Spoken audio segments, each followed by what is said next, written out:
मी रवींद्र वाणी, शिल्पनिदेशक Turner. आज आपण आलो एका नवीन टॉपिकसह, याचं नाव आहे टूल लाईफ। लाईफ म्हणलं की जन्म झाल्यानंतर त्याचा मृत्यू हा अटळ आहे आणि या दोन्हीमधले जे काय अंतर आहे त्याला आपण म्हणतो लाईफ। त्याचप्रमाणे टूलबद्दल सुद्धा, टूल एकदा शार्प केल्यानंतर ज्यावेळेस आपण त्याला रिपीटली शार्प करतो, तो ब्लंट झाल्यानंतर या दोन्हीमधले जे काय अंतर आहे त्याला आपण म्हणतो टूल लाईफ।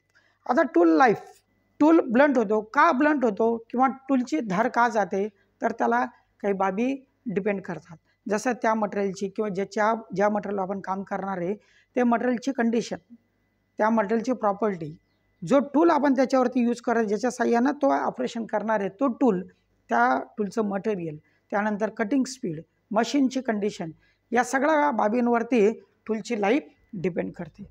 तर यामध्ये आपण काही प्रॉपर्टीज बघू की ज्याच्यावरती टूल जास्त डिपेंड करतो त्याची लाईफ। तर ते म्हणजे पहिलं म्हणजे कोल्ड हार्डनेस। कोल्ड हार्डनेस म्हणजे काय, एखाद्या मटेरियलवरती स्क्रॅच केल्यानंतर ते स्क्रॅच सस्टेन करण्याची त्याची क्षमता किंवा त्याची ताकद, की त्याला तो स्क्रॅच होऊ देत नाही, तर त्या प्रॉपर्टीला आपण म्हणतो कोल्ड हार्डनेस। दुसरं आहे रेड हार्डनेस।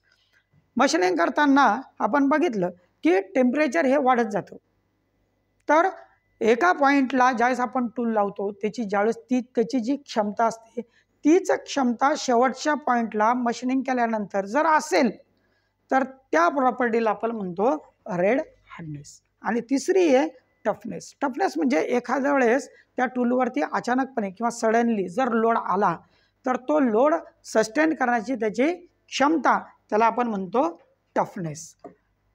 आता या मटेरियलच्या प्रॉपर्टीवरून आपण बघितलं त्याच्यामध्ये एक पॉईंट की मटेरियल कोणत्या प्रकारचं आहे किंवा टूल कोणत्या प्रकारचं आहे याच्यावरती टूल लाईफ डिपेंड असते।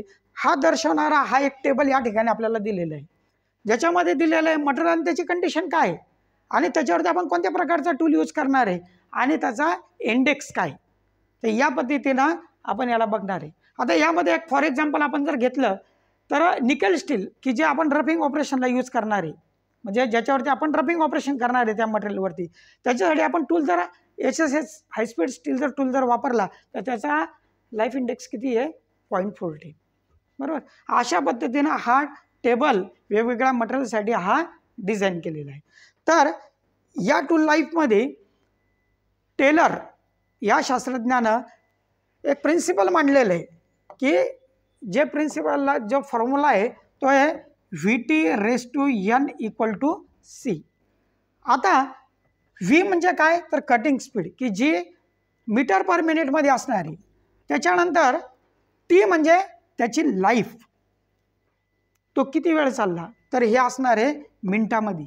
त्याच्यानंतर हा जो N आहे, आत्ताच्या आपण मागच्या टेबलमध्ये आपण बघितलं की तो आहे मटेरियलचा कॉन्स्टंट, आणि त्याच्यानंतर =C म्हणजे हा टेलरचा कॉन्स्टंट, या ठिकाणी C म्हणून आपल्याला दिलेला आहे। तर या पद्धतीनं आपण जे काय टूलची लाईफ आहे ती आपण कॅल्क्युलेट करू शकतो। तर आजच्या व्हिडिओमध्ये आपण टूल लाईफबद्दल बघितलं, असाच याच प्रकारे आपण पुढील व्हिडिओ घेऊन येऊ। धन्यवाद।